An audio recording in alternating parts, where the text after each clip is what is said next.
The steakhouse was buzzing with laughter, silverware clinking against plates, and the low hum of business chatter. Daniel Hayes, a single dad in his 30s, was halfway through a modest dinner with his son when he heard it. A soft, trembling voice at his elbow. "Sir, may we have your leftovers?" He turned, startled, to see two identical little girls, no older than 7, their dresses wrinkled, cheeks hollow from hunger, but their eyes bright with something that cut him deeper than pity: hope. And behind them, standing just a few steps away, was a woman, their mother. The sight of her froze him in place, because it wasn't just her beauty or her desperation. It was the unshakable recognition, the storm of memory and disbelief colliding inside him. What he did next shocked everyone watching. Before we dive in, drop a comment with where you're watching from, and don't forget to hit subscribe for more videos like this. Let's begin. Daniel's fork paused mid-air, the sizzling cut of steak forgotten. His son Tyler, age 9, glanced from his father to the girls, sensing tension. "Dad," Tyler whispered. The restaurant had gone quieter, the nearby tables pretending not to stare, but their curiosity burning like fire. Two small girls asking for scraps in a place where people dropped $100 without blinking. This wasn't something diners could ignore. Daniel pushed his chair back slowly. The girls flinched, as if expecting to be shooed away. Instead, he crouched down to their level, meeting their wide, nervous eyes. "What are your names?" His voice was gentle, steady, not the sharp dismissal they had probably heard too many times before. "I'm Emma," said the braver twin, tugging her sister's sleeve. "This is Ella." Daniel's chest tightened. They were mirror images. Same tangled chestnut hair, same oversized shoes, clearly borrowed from someone else. His son shifted uncomfortably, and Daniel knew what Tyler was thinking. "We don't have much either." But then he looked past them, at the woman standing frozen by the door. She was maybe late 20s, early 30s, her long, dark hair pulled into a messy ponytail, her jacket too thin for the cold outside. Her hands gripped her bag like it was the last anchor she had in the world. And then their eyes met. For a moment, Daniel couldn't breathe. Because he knew her. Not just the kind of vague recognition that comes from passing someone on the street. He knew her in a way that clawed at his gut. "Olivia?" His voice cracked on her name. Her lips parted, shock flickering across her tired face. The twins turned to her, confused. "Mom? Do you know him?" Whispers rippled through the room. Daniel's pulse thundered in his ears. The woman who had just walked back into his life, the one he never thought he'd see again, was standing there with two starving little girls calling her mom. And in that instant, Daniel had no idea whether, to stand, to walk away, or to pull them all into his arms. Daniel stood, palms open. "You don't need leftovers," he said softly to the twins. "You need dinner, proper dinner." He looked at the host stand. "Can we get a booth?" The host hesitated. The manager, tie knotted too tight, started over with a frown. Olivia's shoulders tensed like a spring. "They're with me," Daniel said, voice steady. "My guests." Tyler slid out of his seat and waved the girls over. "I'm Tyler," he said, already pushing his fries to the middle. "You can have, like, all the crispy ones." Emma and Ella climbed onto the bench like sparrows landing on a branch, cautious and ready to fly. Olivia remained standing, torn between pride and panic. "We can't accept this," she whispered. "We're fine." Daniel caught her eyes, same striking hazel he remembered. "Olivia, sit, please." A beat, he softened. "Let me be a good neighbor tonight." She swallowed and sat. Only then did the manager step in. "Sir, this is a private dining section. If—" Daniel turned, calm but unblinking. "We'll take 2 kids' mac and cheeses, grilled chicken, steamed broccoli, and, hot chocolates all around." He held the man's gaze. "Put it on my tab." The manager read the room, the stairs, the quiet phones recording, and backed off with a clipped nod. Tyler lifted a fry toward Ella. "These are elite," he said. "Chef level." She giggled. Emma copied her, and for one beautiful second, the hunger left their faces. Olivia watched them, jaw rigid. "You're Daniel Hayes," she said finally, like the memory scraped her throat on the way out. He nodded, pulse ticking in his neck. "And you're Olivia. Parker, right?" "Wells now?" She touched the frayed strap of her bag. "On paper, anyway." The waiter arrived. Plates, steam, the twin chorus of "thank you." Daniel pushed his own plate away and split his steak between small plates without making a scene of it. Tyler slid his ketchup, then, unprompted, his napkin. Olivia stared at the sudden abundance like it might disappear in a blink. "Why are you doing this?" "Because someone did it for me once," Daniel said. "And because I heard your girls ask for leftovers." He exhaled. "That shouldn't happen." Color rose in her cheeks, humiliation fighting relief. She reached for her wallet. The leather was empty, the gesture more habit than hope. She folded her hands. I can't." "You don't owe me anything," Daniel said. "Eat first. Explanations can come after." Silence settled, warmer now. Silverware clicked. Tyler told a quick story about a science fair volcano that nearly took out the school's microwave. Emma laughed with her whole face. Ella tucked a strand of hair behind her ear like a tiny adult, savoring each bite. Only when the hot chocolates arrived, steam curling like soft ribbons, did Olivia speak. "I didn't think you'd recognize me," she said. "It's been 10 years, Daniel finished. "Since—" He stopped, seeing the old bruise of a memory cross her features.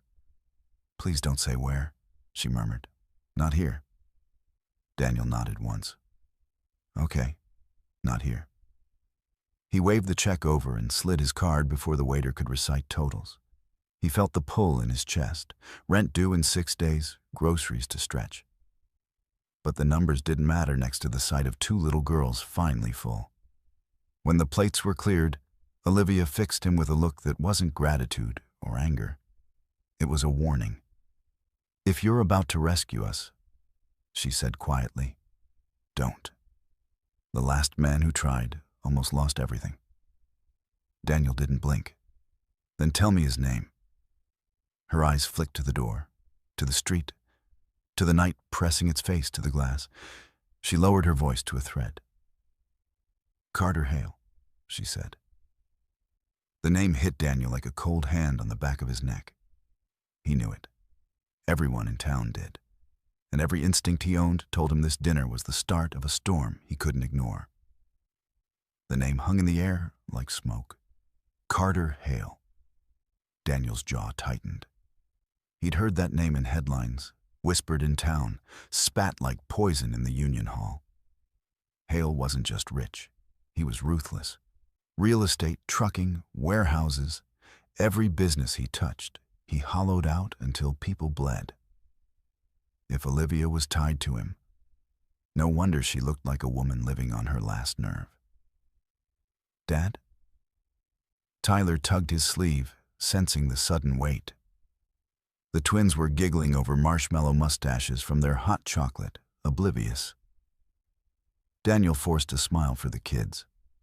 "We'll take a walk," he said gently. Outside, the night hit cold and sharp. Olivia zipped her thin jacket. The twins each clutched one of her hands, but their eyes kept darting to Daniel like he was some kind of anchor.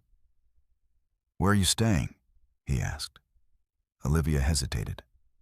"A shelter, if they have beds. Otherwise, The bus station. Daniel swore under his breath. With kids? I don't need your pity, she snapped, though her voice cracked on the last word. It's not pity, it's survival. He turned to his son. Ty, you okay with company tonight? Tyler's breath puffed white as he looked at Emma and Ella, then at their mom. His voice was small but steady. Yeah, they can stay. Olivia froze. Number Daniel, I can't let... You can, he cut in. And you will, at least for tonight. You remember me? You know I'm not the kind of man who'd... He stopped himself because the past between them was a knot too tangled for the sidewalk. Her chin trembled, but she nodded once. At Daniel's small house on the edge of town, warmth and light spilled from the porch as Tyler shoved the door open. The twins gasped at the sight of the old but cozy living room. Stacks of books, a patched-up couch, a faded rug Tyler once called their magic carpet. Shoes by the door, Daniel said automatically. The twins obeyed faster than his own son ever had. Tyler ran to fetch blankets. Olivia hovered by the threshold, stiff as glass. You're safe here, Daniel told her. No strings. Her eyes searched his, testing the promise. She exhaled slowly, almost collapsing into the couch. The twins curled up beside her, already drowsy from full stomachs and hot chocolate. Daniel busied himself in the kitchen, pouring tea just to keep his hands moving.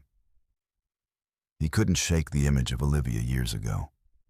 Different clothes, different world, same fire in her eyes. And now, she looked like a candle fighting not to burn out. Why him? Daniel finally asked, setting the mug near her. Why Hale? Her laugh was hollow. Because I thought marrying money meant safety. Instead, it meant prison. She pulled her sleeve back, revealing faint bruises along her wrist. Daniel's throat burned with fury. The twins shifted in their sleep, murmuring softly. Olivia pulled the blanket tighter over them. I walked out last week, she whispered. No money, no plan, just out. I'd rather be broke and breathing than stay another night under his roof. Daniel leaned against the counter, fists clenched. He had no idea what tomorrow would bring, what Hale would do when he realized Olivia and the girls were gone. But one thing was clear. This wasn't just about kindness anymore. It was about protection. And Daniel Hayes wasn't going to let Carter Hale or anyone touch Olivia or those girls again. The next morning came with a sharp scent of coffee and the sound of little feet on old wooden floors. Daniel woke to find Emma and Ella at the kitchen table, scribbling with Tyler's crayons. Olivia sat nearby, still in yesterday's jacket, her hair tangled but her posture finely uncoiled. For the first time since last night, she looked like she was breathing without flinching. But Daniel's gut told him it wouldn't last. The knock on the door confirmed it. Heavy, repeated, the kind of knock that wasn't asking. It was demanding. Daniel froze, Olivia's face drained of color. It's him, she whispered, barely audible. Daniel motioned for Tyler to take the twins upstairs. Now. The kids scattered, little feet creaking on the staircase. Daniel walked to the door, every muscle wound tight. He opened it an inch. A man in a tailored coat stood on the porch. Mid-40s, steel-gray hair slicked back, smile sharp as a blade. Two men in black suits flanked him, the type who didn't come to talk. Daniel Hayes, the man drawled, like he already owned the air. You've got something that belongs to me. Daniel's grip tightened on the door. Carter Hale. Hale smirked. Olivia and my girls. You really think you can hide them in a shack like this? His eyes flicked past Daniel, scanning the room with predatory ease. Bring them out, and maybe I'll forget you interfered. Daniel stepped fully into the doorway, blocking the view. "They're not yours. They're not things you own." Hale's smile slipped. "Careful, Hayes. You've got a boy, don't you? Tyler, right? Cute kid. Shame if he got caught in someone else's mess." A chill cut through Daniel's veins, colder than the January wind. "You so much as say his name again, and I'll—" "Daniel." Olivia's voice cracked behind him. She stood just a step away, her hand on his arm. Her eyes weren't pleading. They were furious. "Stop. That's what he wants. To drag you into his mud." Hale's gaze flicked to her. "Olivia, sweetheart, you've had your tantrum. Time to come home. The girls need stability, not—" He swept his hand toward Daniel with disdain. "Charity cases." The twins peeked from upstairs, small faces pale. Hale's voice, cold and cutting, carried up the staircase like a curse. Olivia straightened, her voice iron even through the tremor. "We're not coming back. Not ever." Hale's jaw tightened. For the first time, the Polish cracked. "You'll regret this." Daniel stepped forward, inches from him. "Get off my porch." The bodyguards shifted, waiting for a signal. For a second, it felt like fists and blood were inevitable. But Hale smiled again, that reptile grin. He raised his hands in mock surrender. "Enjoy your little rescue mission, Hayes. We'll talk again soon." The men turned. Tires crunched over gravel. The black SUV disappeared down the road, but the silence it left behind was heavier than any noise. Olivia collapsed into a chair, shaking. The twins ran down, clinging to her sides. Tyler hovered near Daniel, wide-eyed. "What now?" Olivia asked, her voice breaking. Daniel looked out the window, watching the road vanish into bare winter trees. His chest rose and fell like a man preparing for war. "Now," he said, "we fight back. On our terms." The following days felt like walking a tightrope over fire. Daniel went to work at the auto shop with a constant knot in his gut, scanning every passing car, every shadow that lingered too long near the lot. At night, he locked every window, double-checked the doors, and kept a baseball bat under the couch. Olivia barely slept, but when she did, it was curled up on the couch with her daughters clinging to her arms like vines, terrified that if they let go, she'd vanish. Carter Hale didn't return right away, but his presence was everywhere. Olivia's phone buzzed with threats, lawyers' letters stuffed the mailbox, and once, just once, Daniel noticed a black sedan parked at the end of the street, headlights off, engine humming in the dark. Enough was enough. Daniel called in favors. A friend on the police force, a buddy who handled records at the courthouse, even an old army pal who owed him more than a beer. What they pieced together was ugly. Carter Hale wasn't just cruel, he was crooked. Offshore accounts, shell companies, charitable donations that led to nowhere. And worst, an entire trail of abuse complaints that had never seen daylight because money had buried them. One night, while the twins slept in Tyler's room surrounded by comic books and Lego towers, Daniel found Olivia at the kitchen table with her head in her hands. "You don't have to do this," she whispered when he laid down the folder of evidence. "He'll destroy you." Daniel leaned closer, voice low but steel hard. "He already tried, and he's destroyed enough lives. You want to end this? We do it together." Her eyes filled, but she nodded. For the first time since she'd walked into that steakhouse, fire returned to her face. The showdown came faster than either of them expected. Hale showed up at the auto shop in broad daylight, thinking Daniel would be alone. But Daniel had planned it. The police cruiser was already parked discreetly nearby. Olivia was inside with a detective, signing her statement, the bruises on her wrist photographed, her daughter's quiet testimonies recorded. Hale stormed in, suit immaculate, arrogance dripping. "Where are they?" he barked. Daniel didn't flinch. "Not yours to ask anymore." Hale sneered. "You think anyone believes her? She's a runaway wife with no money. I own this town." That was when Detective Ramirez stepped out of the back office, badge glinting. "Funny, because according to these records, you don't even own yourself anymore." He nodded toward the stack of files. "Fraud, tax evasion, witness intimidation. You'll be answering for all of it." For the first time, Carter Hale's mask cracked in public. His face flushed, his fists clenched. But before he could lash out, two uniformed officers stepped in behind him. Emma and Ella peeked from the side office, clutching their mother's hands. Olivia walked forward, standing taller than she ever had. Her voice didn't tremble when she said, "We're not afraid of you anymore."